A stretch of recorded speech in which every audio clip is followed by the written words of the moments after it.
not even 3 months into us being married, he was like, I'll be back soon, we'll have dinner. A little after 9 p.m., the doorbell rang. I opened the door. She tells me that Jerron had gotten into an accident. I'm just overwhelmed. The surgeon comes in and calls my name. Jerron had a lot of injuries. I'm sorry. I was 26, I was widowed. It's worst case scenario. She had an incurable cancer, an inoperable tumor on her heart. We said, we're gonna fight it, we're gonna fight. She passed away 3 months after that. What was it like to, as a 20-something, to find somebody fluent in widow? It was that metaphor of like, you hear the voice and you're like, yes, I know that language. So I remember that night feeling felt by Jessica. I felt that she felt what I was saying on a real level. All that we have is a gift and is grace. She's the best friend I've ever had. Our hearts have expanded to allow for that. Every grief story is actually a love story. And every love story is a grief story. They aren't two things. They're the same thing from two different sides.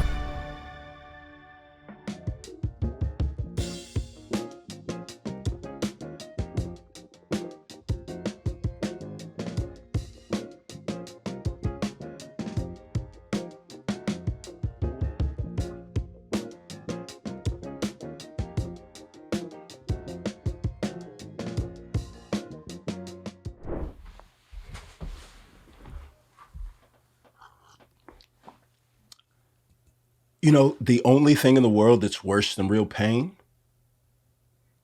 False hope, right? It's like waiting in the cold and the rain for a bus that's never coming.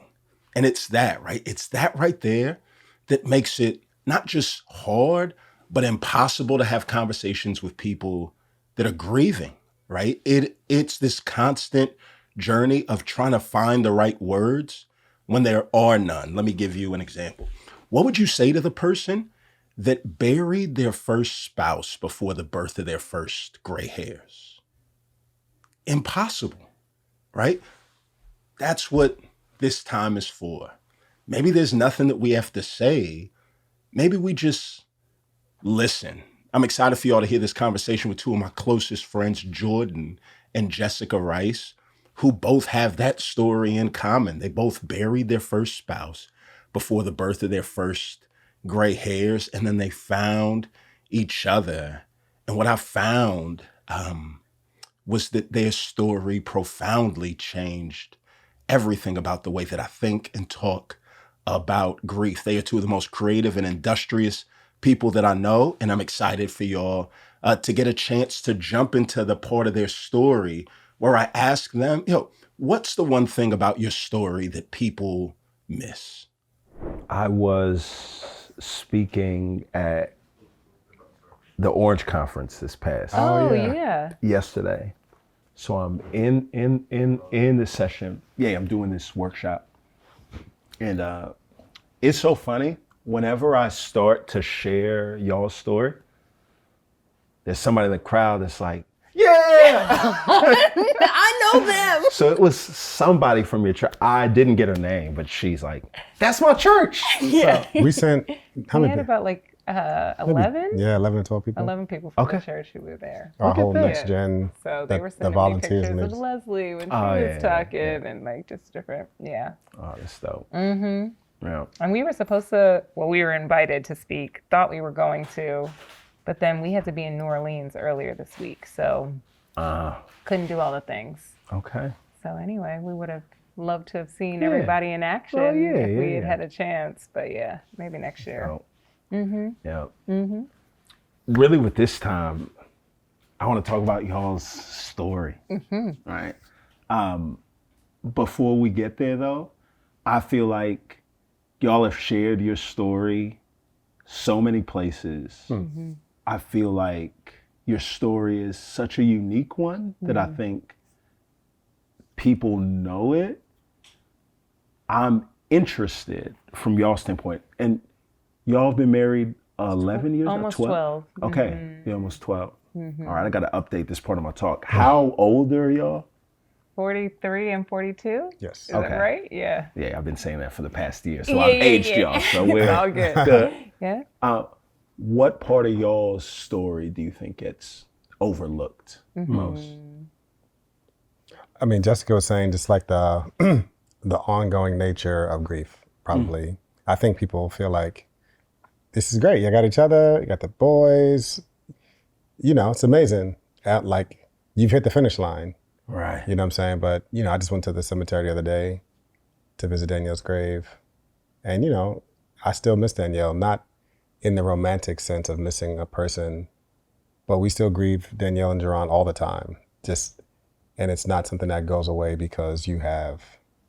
And I'm also very excited about Jessica. So it's not like this ain't going well, so, you know. You know what I'm saying? Like, man, I wish I had Danielle back. It's not even that. I mean, I feel like the depth of our marriage is incredible. And I mean, really a phenomenal relationship. But yeah, I feel like people feel like we hit a finish line and, you know, that's it. Like, you guys are good now because you have each other. Yeah. And like, to misunderstand how complex grief really is. Yeah. And how enduring it is. Yeah, I think that's absolutely right. There was a lot of, okay, it's all wrapped up and here's the bow, here's the end of the story. Yeah. And we still spend a lot of time, like Jordan said, missing Jerron and Danielle, feeling sad for the things that they didn't get to experience. Yeah. I think it's a lot of that. And so that's just like a very real thing that remains. It remains. So yeah, this has been wonderful, and it's been particularly sweet that we understand each other so well and the experiences that we've had before meeting each other. But it certainly hasn't been this cap put on the end of our grief. Yeah. Mm-hmm. It's almost like a puppy. Like your dog dies, you buy another puppy. You know what I'm saying? And it's just like, well, you got a new puppy now. He's great. The new one is great. Right. You'll forget about the old one in, you know, in 3 weeks. Yeah. And for dogs, you know, that's what happened when we were growing up. We would buy a new dog and then, you know, in 2 months you'd be fine. But yeah, and it's not even, it's kind of hard to do it because in so many different ways, I feel like the American notion of love and romance is like this fairy tale, love of my life scenario where you just have this one person that you're meant to be with eternally. And I think a lot of people struggle to make commitments in relationships because they're looking for this ideal, perfect person, this one that they were meant to be with forever. And then even in our relationship, some people have been very bold to be like, so, all right, so Jessica's the love of your life now. She's the love of your life. And then it's like, well, you don't realize how disrespectful that is if you take that to its logical conclusion that Jerron had to like die and Danielle had to suffer miserably so that we can find the love of our lives. Like that's not the way this works at all. Mm-hmm. Yeah, I mean, I think we tend to live with these ideas of there must be a hierarchy to everything. Right. So even being asked, as Jordan said, people so bold to say, so who do you love more? Oof. As if you had, that? Yes, some people have been so bold. And as if, you know, there just always has to be a ranking to the feelings we feel for different people. And we both were wildly, madly in love with our late spouses. We're madly in love with each other. Our hearts have expanded to allow for that. It's not like, you know, we came in and replaced the other person. And so it's just when people kind of ask, so who was the love of your life or who would you say is the one? Who did you love more? It's always like you're asking the wrong question. Yeah, right. You're going about it all wrong. So that's a pretty interesting take that a lot of people have. And yes, we often say, Jordan is the one for me right now. I am the one for him right now. I pray that God allows that to be the case. Yeah, for another 60 years. Yes, for another 60 years, and we die together in the bed like in the Notebook. You know what I'm saying? Like that would be great. Right. But I think it is pretty narrow and limiting if something were to happen to either of us. So yeah, we've tried to, it's really reshaped, I think, our thinking when it comes to talking about the one and the love of your life. Yeah, it really does keep you looking in the past or dreaming towards an unrealistic future when you when you even have that, you know, versus being present in the moment with the person that you have. Yeah. To really like feel it, to fully enjoy that. Yeah. To fully enjoy a mundane walk around the neighborhood, holding hands, eating a pastry, to enjoy just the simplicity of a moment with a person like requires you to be so present in the moment that our modern notion of this hierarchy, like you were talking about, just really robs us of that ability. Yeah. I want to go backwards to the story, right? So as I think about all the lessons that I've learned on grief and hope, and even this concept of like grief not being a journey that we get done with, but a language that requires fluency, and the purpose of language being combating loneliness, right? I think y'all's story has given me the best language to where so often people, the default of what they say is, sorry for your loss, sorry for your loss, sorry for your loss, which is, grief 101. Yep. It's fine on our best days. I do think on our worst days, a thing like that reminds us of the fact that, dang, I don't have what I once had, nor do I have what you have. And that's why you can give me this.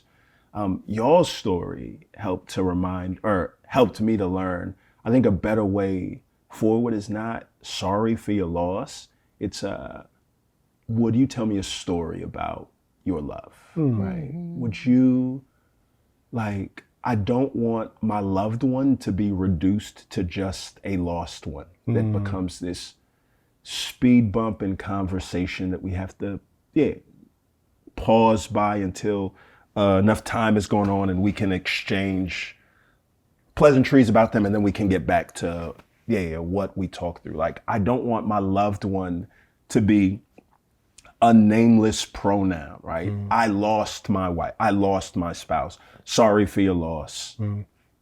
What did you think about the game last night? But the fact that when y'all found each other, I think the loss still remained, but the loneliness about the specific situation didn't. And so, I'd love to hear y'all's stories, starting with you, then going to Jordan. And then I'd love to hear how you met, and Yeah, I mean, so when I was 26 years old, I got married to Jerron. We had known each other for about 5 years. We had met working in the same company, were friends initially, and then started dating. And we got married in 2009. He was 29. Again, I was 26. And man, it just felt like we had the world at our fingertips. He was thriving in work, and I was thriving in grad school and work. And we had a home that we had renovated together, living outside of DC. And I mean, just newlywed bliss. And so not even 3 months into us being married, one day I come home from work, a regular Thursday like any other. Jerron was there. He had a friend over, his godson. They were playing on the Nintendo Wii, having a good time. The Wii. Go back. Yes. And he and the friend, they planned to go drop the godson off and hang out for a little bit. They rode motorcycles together. So he was like, I'll be back soon. We'll have dinner.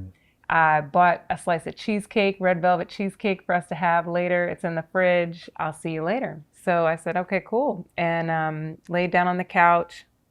And a little after 9 p.m., as I was dozing off, the doorbell rang.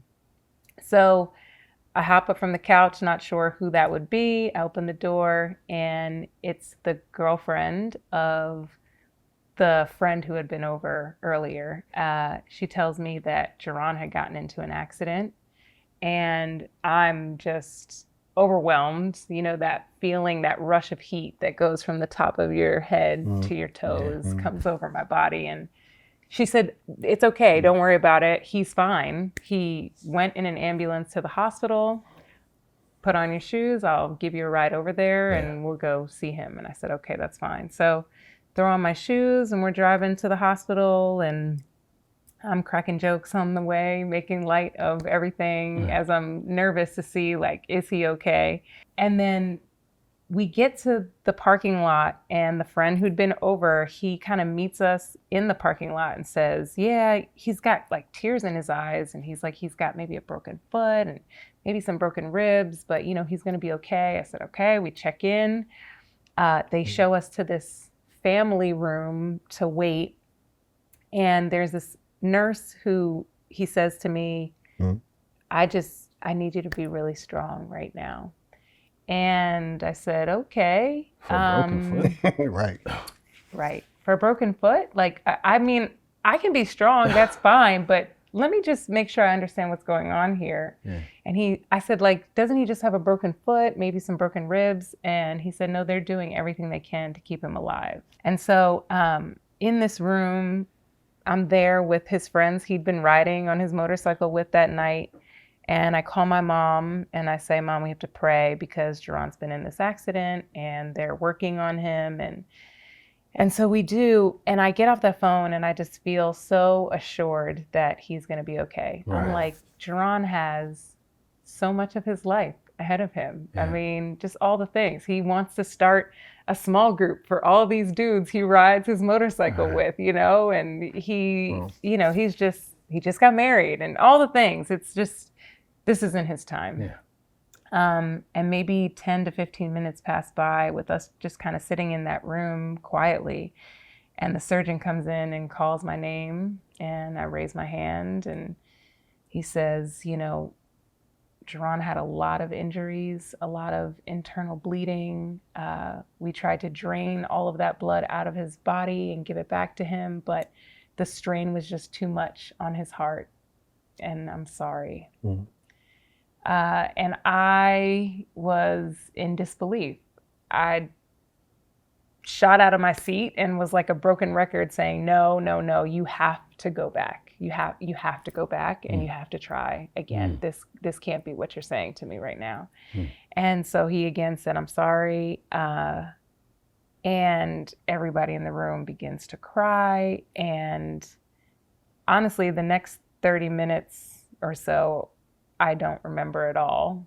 I can't recall what happened. All I know is that people I knew started kind of showing up at the hospital. I think I called our friend Mike and I was like, here's what happened. And then he did something and called a bunch of other people, and people just started showing up at the hospital. I had to call his parents and tell them, you know, wake them up with that call that they're perfectly happy and healthy 29-year-old son had died. And I didn't even get to see him in the hospital before he died. I mean, he was gone. And so eventually I did muster up the courage to go back and see him, and he was laying there peacefully looking like he was asleep, like on any other night that I'd seen him sleeping. And I was just like, how is this reality? How is this reality? And the end of the night came and it was time. Of course, I had to leave that hospital. And I'm like, how do I leave? What was that year? How do I leave? Wow. But I had to leave. And I dreamt that night that I'd come downstairs and he was sitting on the couch. Like, that was a typical scene I would see. And he had told me, like, I said, oh, I thought you died last night. He's like, oh, you know, they gave me some more food at the hospital and everything they gave me more strength. And like, yeah, I mean, I'm good and I'm here. And I was like, oh, thank goodness. I'm just so relieved. And to wake up from that dream, it was just like this crushing weight of the reality of what had happened, that truly I was 26, I was widowed, and everything I thought about what my life might look like going forward, every dream I had, every hope I had been shattered in that moment, like into little pieces that I couldn't begin to think of how I'd pick them up and put them back together. So it was rough. Yeah. It was rough. And it was just, it's so hard to be a 26-year-old widow, because for all of our friends and our parents and everybody, it's like, we don't really have a category for this. Yeah. And it was balancing my own grief with the grief of all those people around me at the same time. It was trying to figure out paperwork and probate and all kinds of things. And yeah, just really, I think the best I could say and recognize was like the only way that I'm going to get through this is to truly focus on living one day at a time. And sometimes living 1 minute at a time, because even the next 60 seconds feels like it's too much. What did it do to you as you thought about the future as a whole? Was it like, were you angry? Were you scared? Was it suffocating? I think the ability to make a plan, like simple things, like to book a plane ticket for a trip that was happening 4 to 6 weeks from then. Just felt impossible. Felt impossible. Because it's like, what is the future? Who makes plans? Plans are ridiculous. All of my plans have gone up in smoke. So I found it really hard to even just, now that everything looked different, how do I do even simple things of, sure, I'll take this trip and go to this place or meet with these people. That just felt too overwhelming. I think I, more than anger, just felt incredibly hurt by God. I felt not that God did not exist, but very much like, God, you had to have gotten this wrong. And I don't want to talk to you.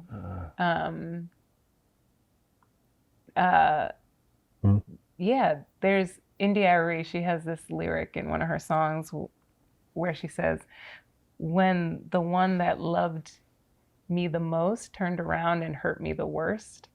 And that's what I felt about God. I felt like, God, you love me more than anyone, and yet you've allowed this thing to happen, which has hurt me more than I could have ever imagined. But at the same time, I will say that there was this wrestling that I had of, up until this point, I felt so certain that God had brought me and Jerron together, and that his hand was on our lives and his purpose was in our lives. And so I really felt, I guess, confronted with this idea of, well, Jessica, now that the story doesn't look the way that you thought it was going to go, has God stopped being in control?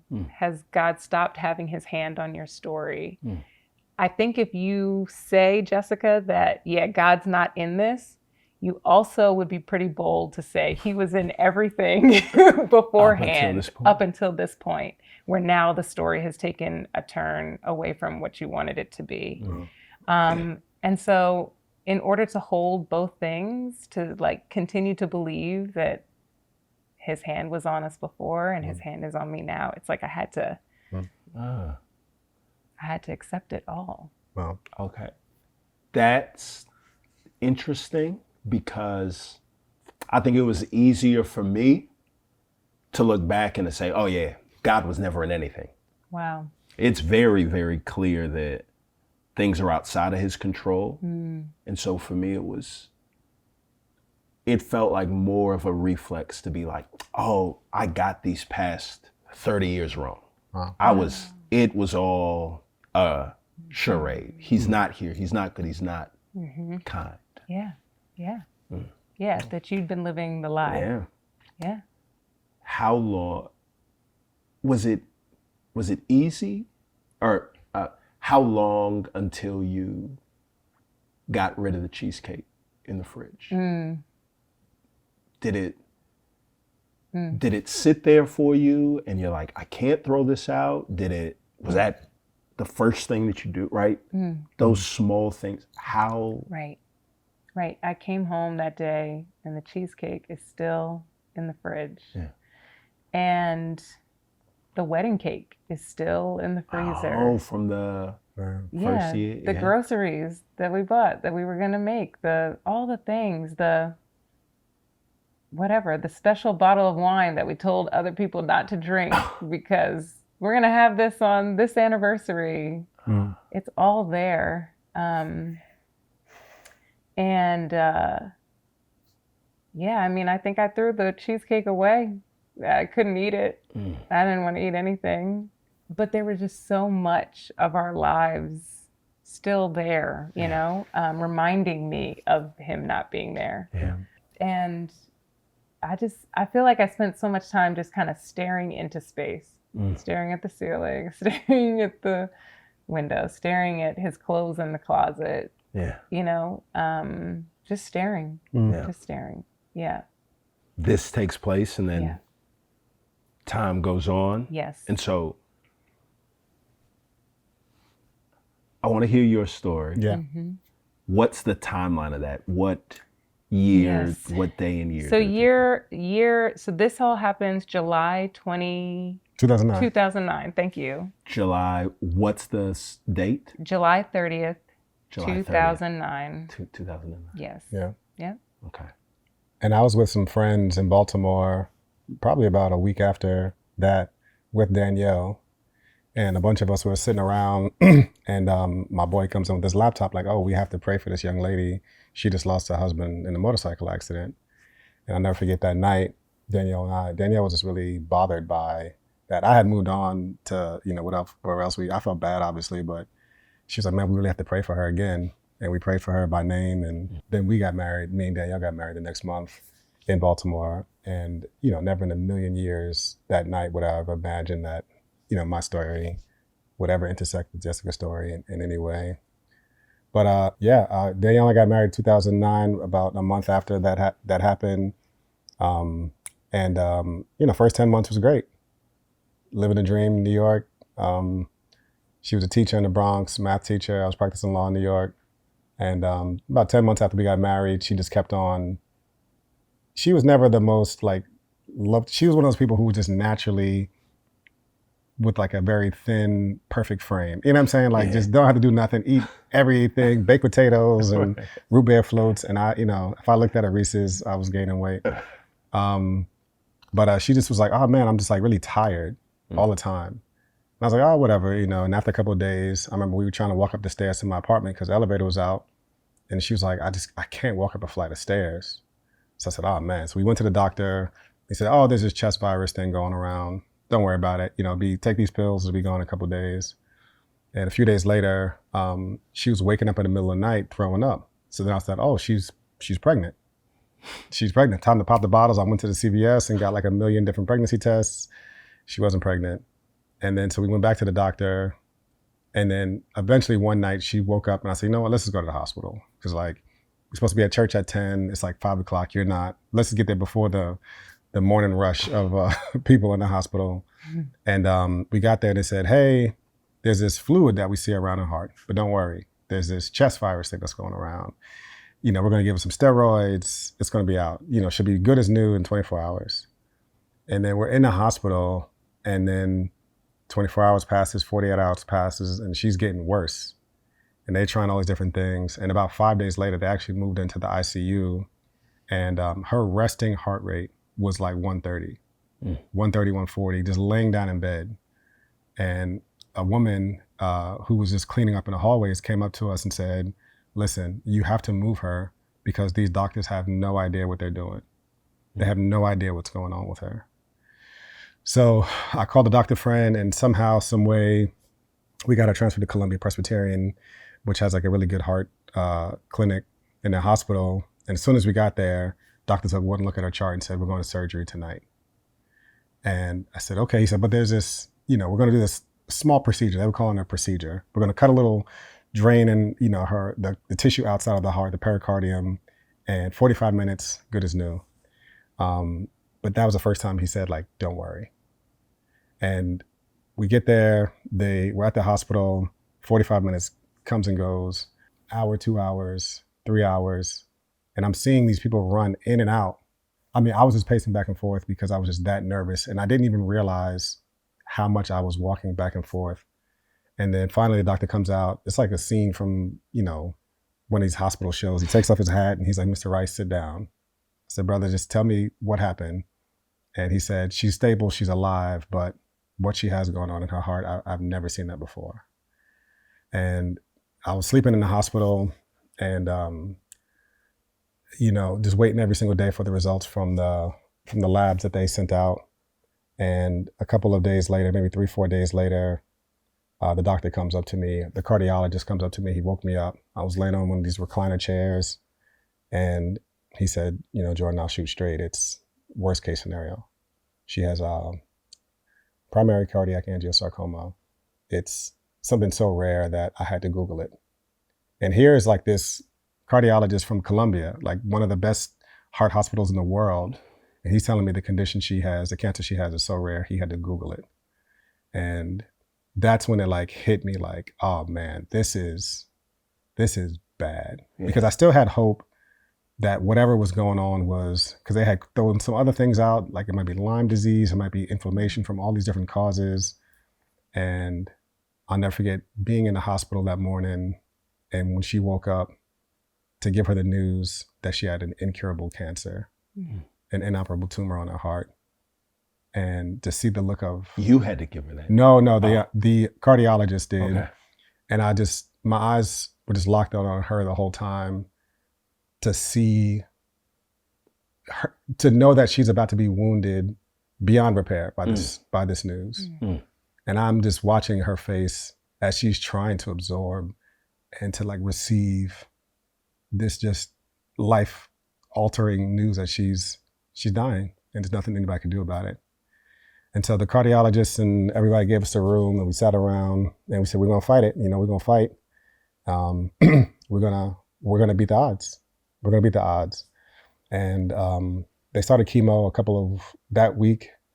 And she had like an abnormally amazing response to the chemotherapy. And like, this is where the part of the story like really messes me up. Even to this day, I think this is probably the most lingering aspect of it.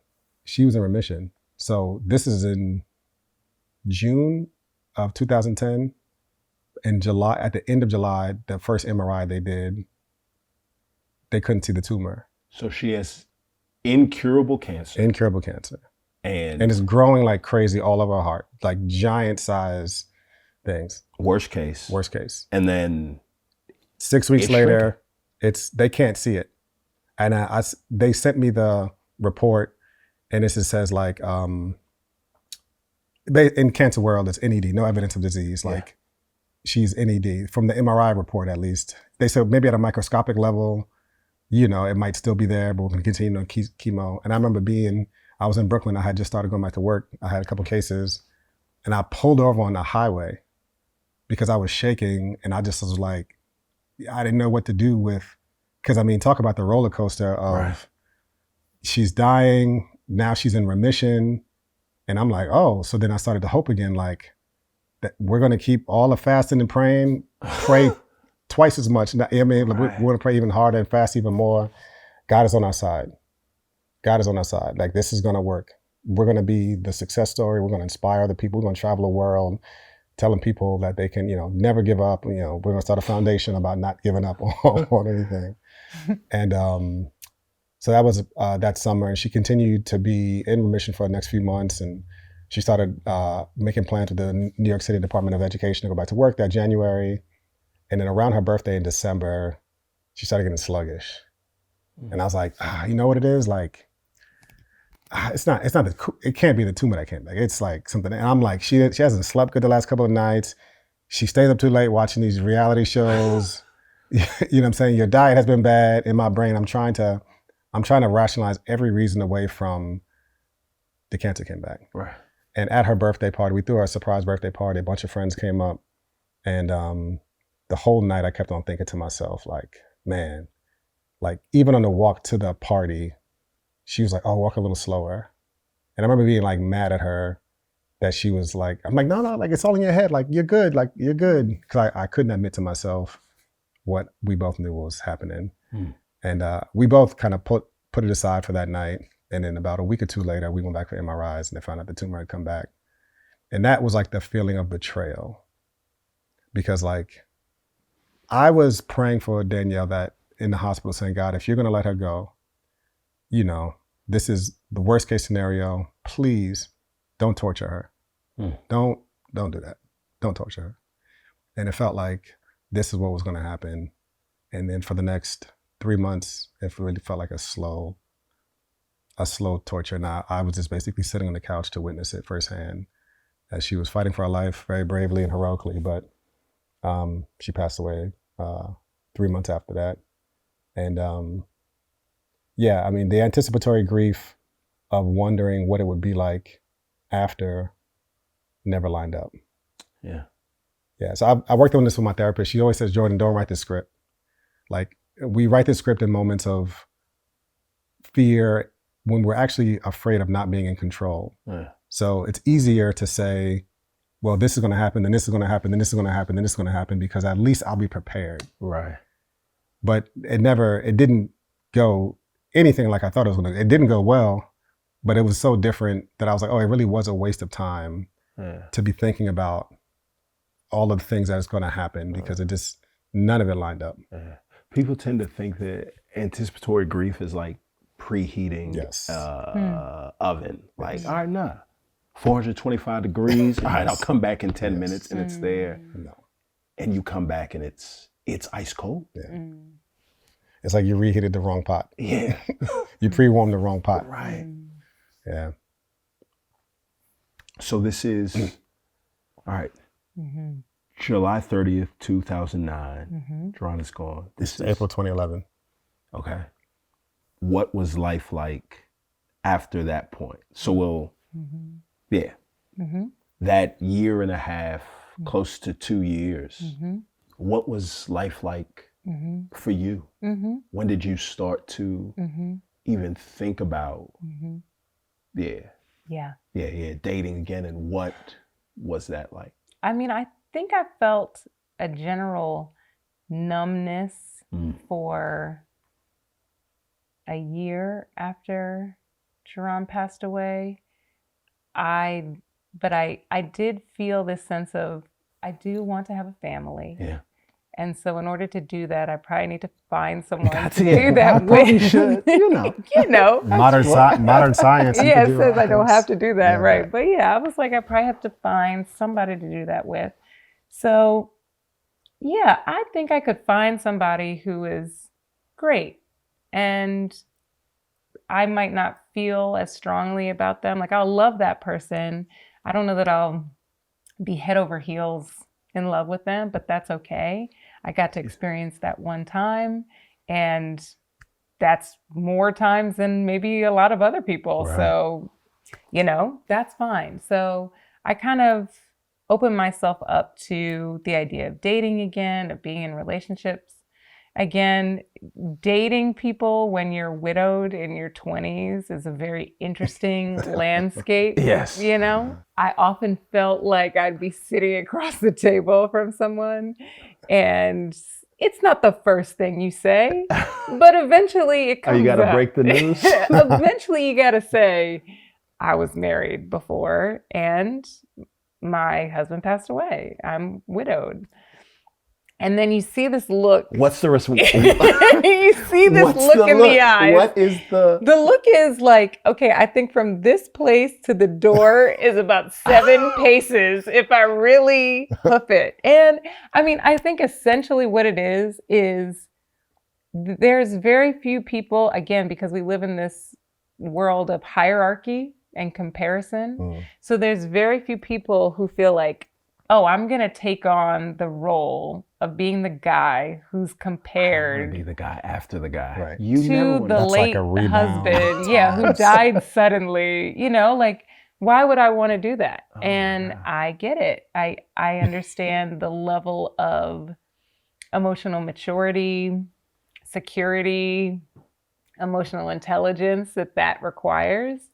But yeah, there was just like a lot of those moments of, this is going to be our first and last dinner, and that's fine. And so I did find that there were some people who were more adept at really like understanding where I was or my loss or hearing about Jerron, but there was still, even one longer term relationship that I did have after he passed away, this lack on that person's part to truly kind of understand how my heart could make space for a new person. When did it break down? Was he trying to replace Jerron? Did he feel like, I'm trying to step in, but if he's still here, like, I think it was just more that there wasn't, I think he didn't feel like there was enough room for him. I think he felt like my affections for Jerron were too large to make space for him. Because you still talked about him. Because I still talked about him, because I was still very close to his family, his parents, my brother-in-law. I still call them Ma, and, you know, and Pops and like all the things. Celebrated birthdays together, did trips together, you know, all those things. Yeah. And then all of our friends loved him too, you know? And so, or our shared godson, you know, with those friends and just all the different people. So yeah, I still very much talked about him. I had this blog where I was kind of processing all the things that I was going through, the highs, the lows. And yeah, I just think that he didn't feel like there was enough space for him. And I think I also was a bit disoriented, honestly, by my grief, where I couldn't necessarily discern from numbness one day to like, maybe I'm ready to like, is this the right relationship? Is whatever. I think grief is really disorienting. Yeah. You know, and so you're also at this place of maybe not knowing if you can even trust what you know or don't know, and who you are and who you're becoming, right? Grief is actively changing you in the moment, and you're not able to be the person you were before that moment. And then it's like, I'm not quite sure where I'm going to land either. So I think I was so in process as well, that it was just really, it was hard to navigate that space. I know I was not necessarily an easy person to be in relationship with, admittedly. But I know that there's support groups for people who are in relationships with widowed people for that reason. Because how do I navigate showing up lovingly, making space for this person, feeling secure in this relationship, all the things. It's a complex field. Jordan, was it the same for you? Very different. Okay, yeah. I think it's different for two reasons. One, because the difference between the men and women is very different. Okay. I think there were women who saw me with Danielle and saw my commitment to her, and in some weird or interesting ways, they were drawn to that. Yes, it made you a hotter commodity. Maybe, I don't know about hotter commodity, but certainly. Like, all right. He got a proven track record that he will ride with me. He will ride. To his wife. This is devotion. This is commitment. This is, so there was. And now he's available. So, I mean, yo, we had, what's this? What is behind the laugh? I can't name names, but they were like friends of Danielle. And one time somebody was like, oh, I'm gonna come to the cemetery. And I was like, yeah, okay, cool. Like, she's like, yo, like, you know, I don't know where it is, because like, it's a big cemetery. Can you like take me there? I was like, yeah, it's great. She was in a wedding. I was like, great. I'll take you to the cemetery. And then we come back to the house. And then I'm like, oh, you know, like, let me know like when you're like leaving, whatever. And she was like, yeah, because you know. And man, how have you been? I'm like, I've been good. You know what I'm saying? I'm good. And I mean, she was trying to catch me she was trying to catch a straggler. She was trying to catch me. There was definitely that. There was definitely moments like that. And, you know, DMs and all of that, where they were never empty with that.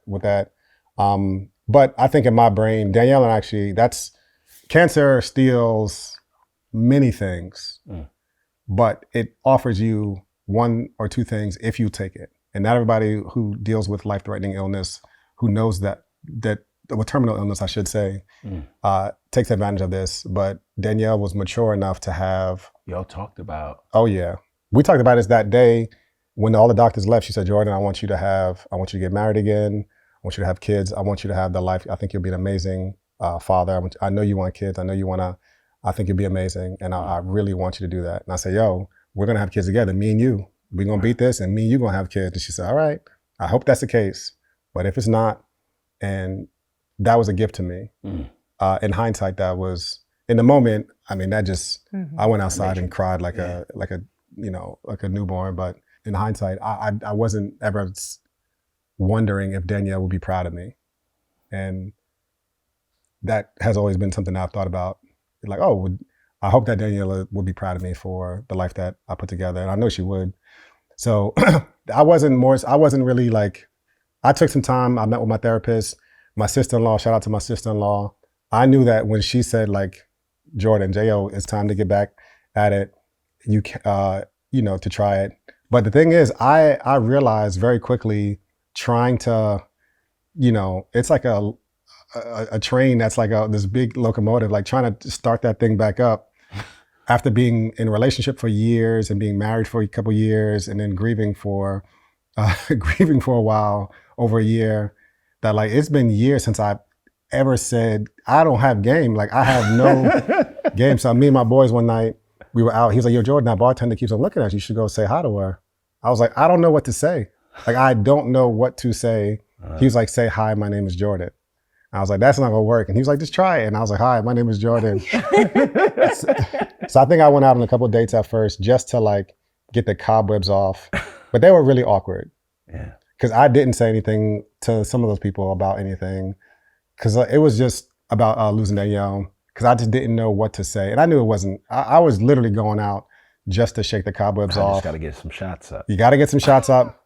It wasn't like I was, it was nothing physical and anything like that. It was just simply to go take somebody out to dinner, go through the conversations. And but then pretty quickly I started to feel similar to Jessica, like I do want to have kids. And whoever I marry, I know I'm not going to be excited about them.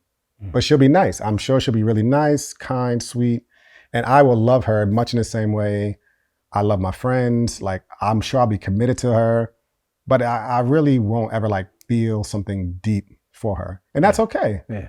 That's okay. Like, cause I mean, and I think I'll fake it enough that she'll never even know that that's what's going on. Wow. And then to have met Jessica really in the first. Really quick.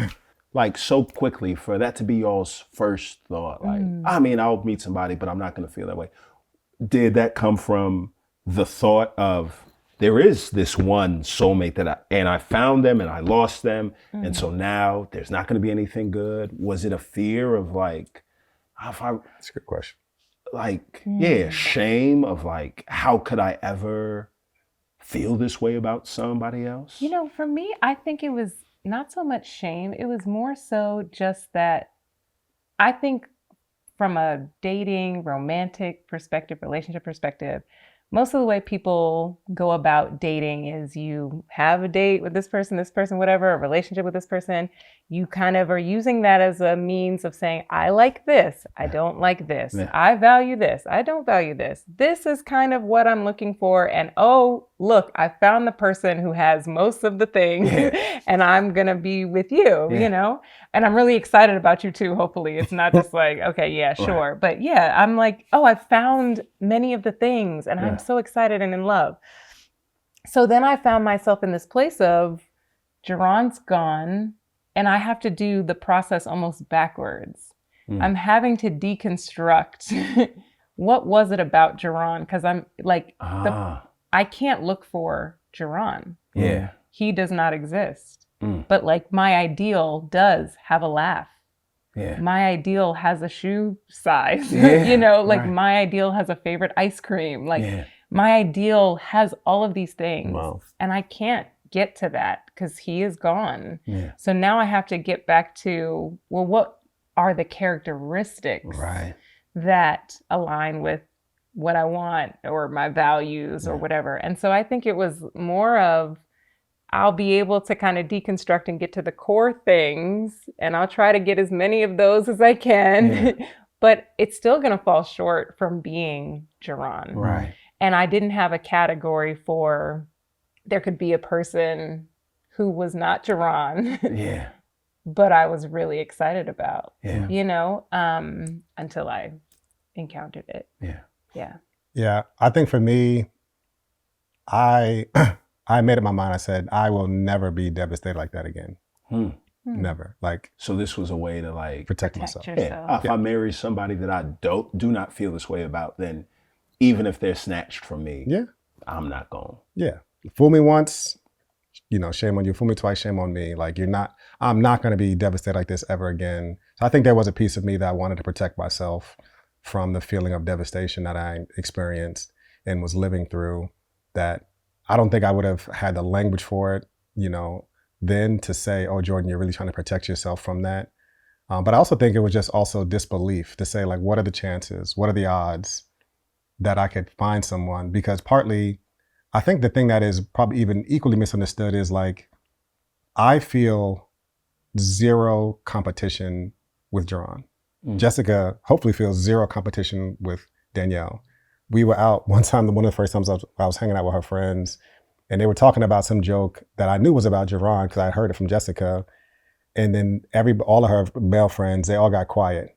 And I was like, oh, that's about Jerron. Yeah, like I heard that joke. Like, y'all could talk about Jerron. Yeah. He seemed like a phenomenal guy. I actually want to learn more about him. I don't feel any competition with him because both him and Danielle, like, they're gone. Right. They're never coming back. And so I think in my trying to be protective, that's one thing. Another thing is when you go through something with someone, you know, Danielle and I grew up in toxic, you know what I'm saying, masculinity culture. I hadn't cried. By the time I met Danielle, I hadn't cried since I was 5. You know, I cried when I was like 6 and somebody hit me and said, stop crying. And I was like sealed up. And by the time, you know, when Danielle was diagnosed with cancer, like we'd be in bed crying together. And it's like, I'll never feel this close to another person. Yeah. So the intimacy we experienced, at that point, it wasn't sexual. It was just the depth of relationship. I was like, I'm never going to feel this for somebody. And then I got to start on a first date and ask you like, oh, do you like it spicy or medium?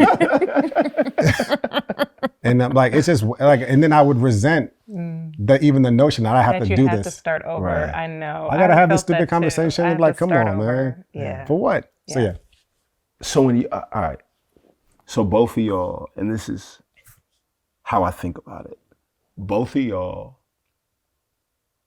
buried your spouses before the birth of your first gray hairs. People know widows, but I think widows are often synonymous. If you ask somebody, close your eyes, think of a widow, I think they picture older. Yeah. So it's lonely on one front to lose your spouse. It is lonely on another front to lose your spouse and to be so young that there is no community of other people, right? And you know, your trauma, right? I heard Dr. Mary Catherine McDonald is going to say, trauma is when your emotional pain cannot find a relational home. So it is, you've got that on all fronts. And then y'all meet each other. Can y'all talk about how that happened and then what the first date or first conversation was like when y'all met each other? Yeah, so I was about a week after Danielle died, actually, somebody sent me a link to her blog that she mentioned, and I didn't read it at the time. She wasn't trying to connect us. She was just saying, oh, my friend went through something similar. Some of her words might be helpful for you. I didn't read it.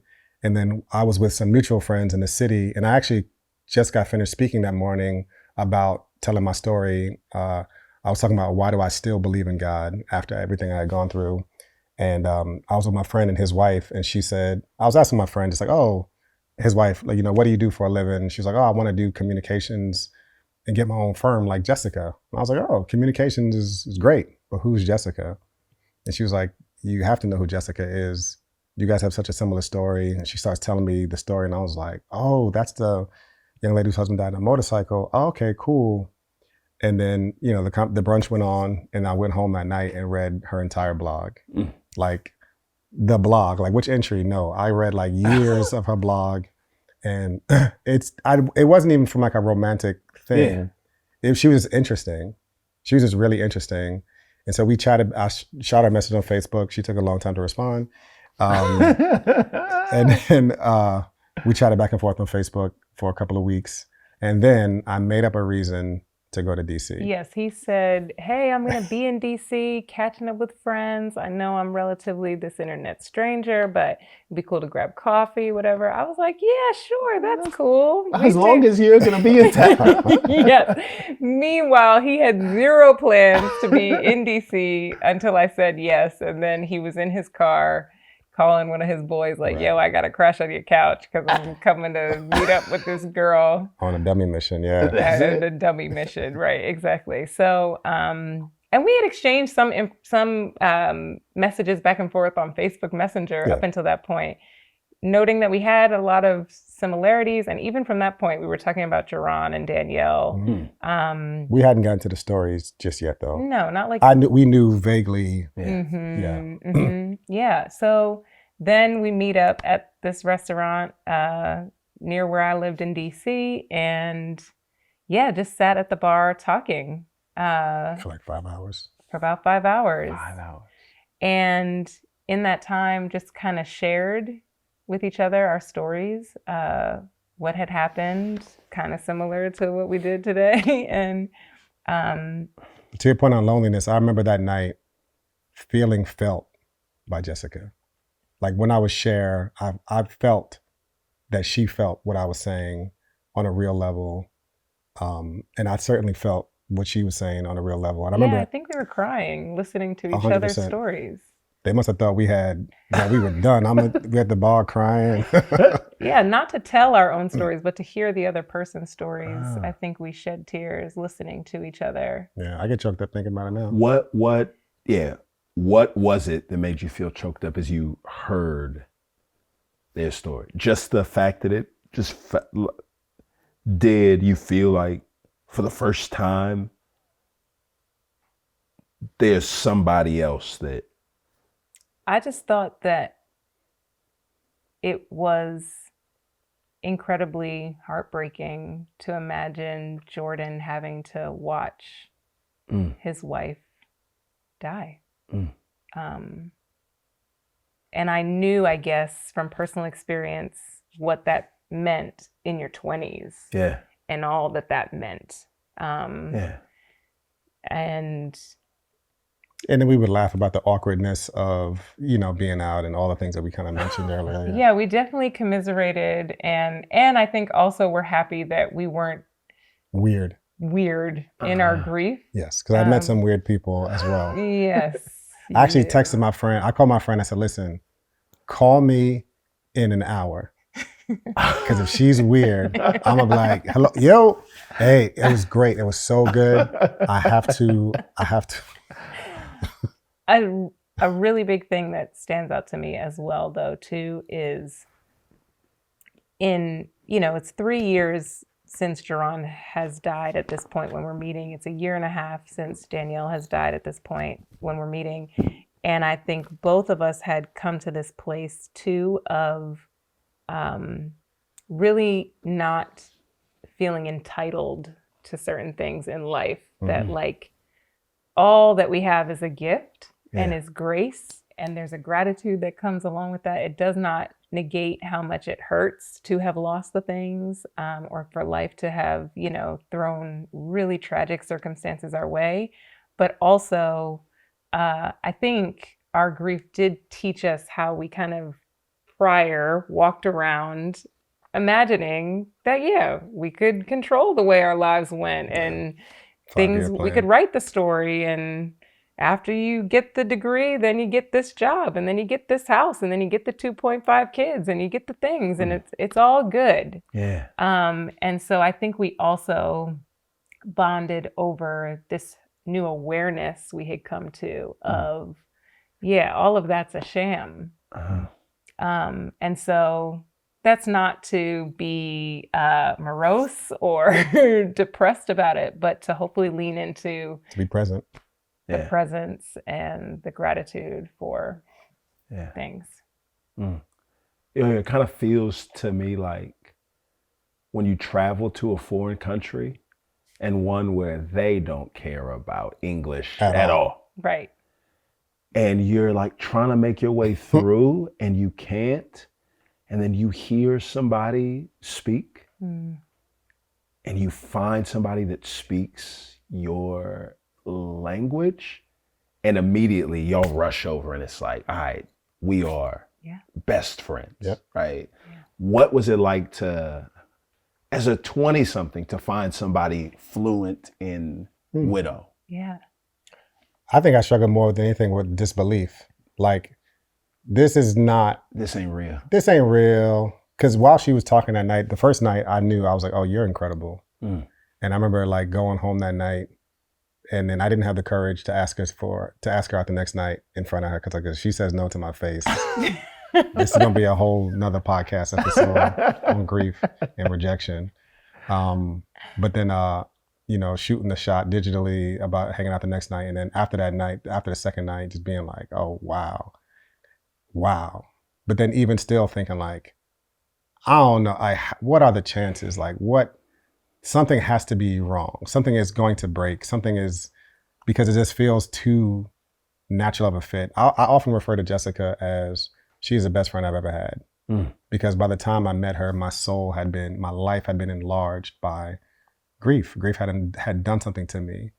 And it had enlarged my life. It had created a whole new Jordan that created space for new levels of intimacy and connection with people, humanity in general, that I just didn't know before Danielle, and certainly with Jessica. So to hear her, to know that, to have the comfort in a space, to feel like I could be, that's intimacy. It's to be fully naked and fully known and to be accepted for that. And to be able to have that with Jessica felt, in some ways, I guess I struggle with disbelief because I didn't want to be devastated. But on the other end of it, it felt like, wow, she's the greatest friend I've ever had. Right. Yeah, when Jordan texted me to hang out the next day, he loves to say that I took a long time to respond. She took it was 4 minutes. I saw those 3 dots over and over and over again. Very impatient, but whatever. I took some time to really think about what did I just experience? Because was it as simple as, oh, I'm just excited because someone has this common language, a young person who understands grief from this perspective. Do I actually like this dude like that? Or is it that? And then once I came to the conclusion, it was both. Then I was like, yeah, let's hang out, Took you long. But yeah, it was that metaphor of you hear the voice and you're like, yes, I know that language.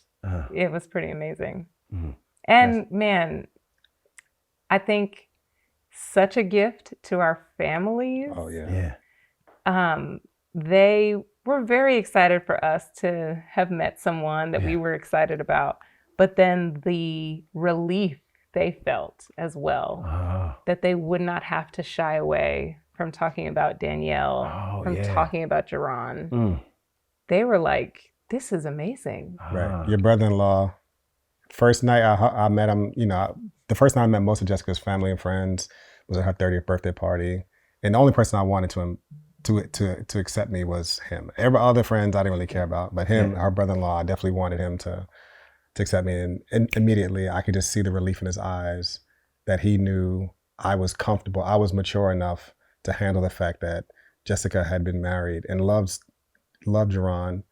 And she wasn't trying to tuck away all of Jerron's images and photos behind the credenza somewhere and just pretend like he never existed. Yeah.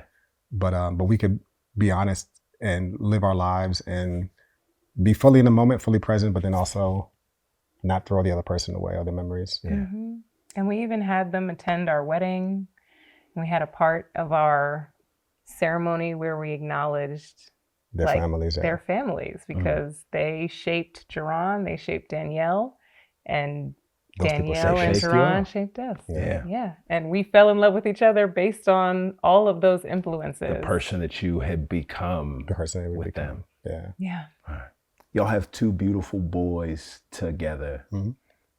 How do you honor Jerron and Danielle in the way that you talk about them with your boys? I think just organically that in our lives, we don't pretend like they never existed. So this past, Easter, we our church, we had this amazing celebration at the Apollo Theater. And I told the story about sometimes, God just doesn't make sense. Sometimes God lets you experience things that devastate you. Yeah. And my son, my oldest, was sitting in the audience watching me talk about the devastation that I felt. So I think it's always making sure that we're living with the integrity of not trying to bury that as if it's shameful or not important, but that all of life and the people in your life, especially the people who are the closest to you, form you and are meaningful. And you can look forward to the present. You can look forward to the future. You can live boldly in the present, still while honoring those who have formed you and shaped you. Wow. Yeah. Burying somebody's body doesn't mean burying their existence. Exactly. Yeah. And they thankfully experienced the benefit of having all of these bonus grandparents. Right. More gifts on Christmas. And so, at a certain age, it was like, well, this is who this person actually is, and here are photos of Jerron and Danielle. And I think that they're kind of amazed more than anything. Like, I can't believe you were married to somebody else. Oh, yeah. But because to them, the entire world, obviously, is just us. Yeah. Yeah. But I think because we just live authentically, they're like, yeah. That was Mr. Jerron, and that's Miss Danielle. Yeah. One of the things that y'all said earlier was that there were these support groups for people dating widows or interacting with widows. I'd love, throughout all of this, as you think about y'all's lives and y'all's journey and, the weird, awkward, all of those interactions, that if you had one takeaway or one piece of advice to give to people dealing with widows who do not have people that are fluent in widow, what would you say? Yeah. And you can say it right too. Okay, yes. I have one big thing. I think people think that by avoiding the topic of the other person, that, oh, she's thinking about him all the time, so I'm just not going to bring it up, that somewhere you'll get more of the other person by doing that. You actually get less of them by doing that. And I got more out of Jessica, and I got more from Jessica because I was willing to and felt very free to ask her questions about Jerron, that she could be more of herself. And so if you are with someone who's lost someone, fiance, boyfriend, husband, spouse, wife, whatever, and you want to avoid the conversation because you're afraid that they're going to be thinking about them more, they're already thinking about them, you actually are shortcutting your ability to have a depth in your relationship where you get all of them. And that's not just true for widowed people. I actually think it's true even for exes as well. To a certain degree, and some topics you might not want to open up all the cans, but by avoiding these conversations all outright, even if it was somebody you were just dating for a couple of years, like that person formed you, they shaped you, and to avoid that conversation, you actually get less of them, not more of them. I think the thing I would say is, okay. There we go. Right there. Okay. Talk to the people. For real, do it. Talk to the people. I think the thing I've encountered is a lot of people who are trying to support a widowed person tend to feel like the person is honestly taking too long to get over it. I feel like I hear that a lot. And I think there's something about the loss of a spouse, romantic partner, that is particularly painful and nuanced in a way where the grief is almost the only thing that remains of that person. And it's scary for the widowed person to let go of the grieving process. And because it's just like, the further away I go, I'm getting away from this person who I really love. And so I think you'll see all kinds of expressions from people who are widowed, still referring to that person as their husband or their wife. It's incredibly hard.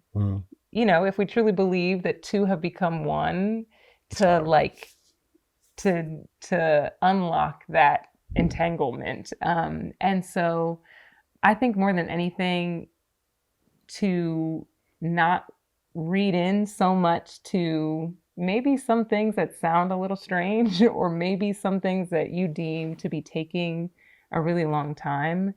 I just think it's a particular kind of loss that takes time. It takes time. I've been hearing recently that on average it tends to be about 2 years for people who lose a spouse to begin to kind of feel like they can even imagine a future.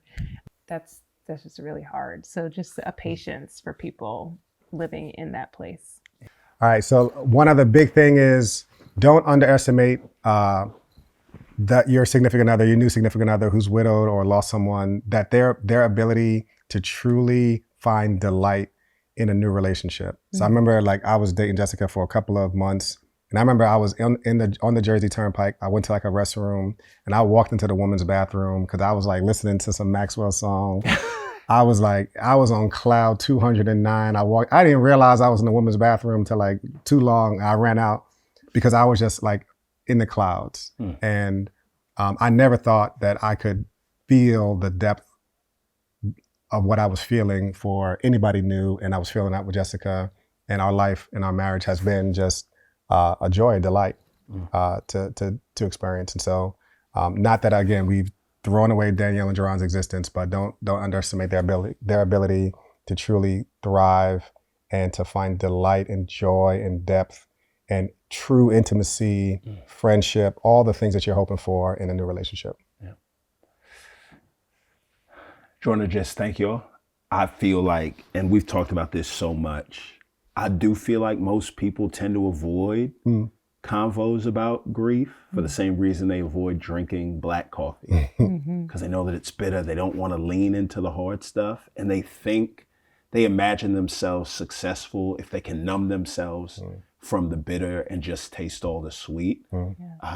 But when you do that and you add in so many distractions, you do miss out on you don't get more of the coffee, you get less of it. There are these sweetnesses that are on the back end that are only reserved for people that lean in. And y'all being fluent in widow and just sharing that you actually get more of each other as you lean into the hardest part of your life, I think is incredibly special. I love y'all, and I'm grateful because I think in y'all, I have learned that every grief story is actually a love story. And every love story is a grief story. They aren't two things. They're the same thing from two different sides. So thank y'all for giving words to something that I think we hope that we would never have to give words to. Yeah. Thank you for having us. Yeah. Thanks, bro. For sure. Every time I talk with Jordan and Jess, I'm reminded that punctuation matters. Forget finding the right phrase. What's more important is that we learn to use the right punctuation. We don't need closure. Our loved ones are more than lost ones. Statements with periods and exclamation marks, whatever comes on the front of them, are statements that are aimed at some kind of closure and resolution. And what I found is that our loved ones are more than just loved ones. Our loved ones are lost ones. What's more important than your statements, what's more important than the phrases, is the right punctuation. Question marks don't close that road. Question marks turn dead ends into through streets, and they leave space for us to hear about not just our loved ones, but our lost ones. And one of the things that you find is that often the most comforting words for the grieving soul come from within the griever, not the person that's trying to comfort them. So this week, as somebody brings up any kind of loss that they have, maybe we don't lead out with sorry for your loss. Maybe we lead out with, why don't you tell me a story about your love and just sit back and listen and be amazed at the love that fills that space. All right. Until next time, remember, you're not crazy. You're not alone. You're human.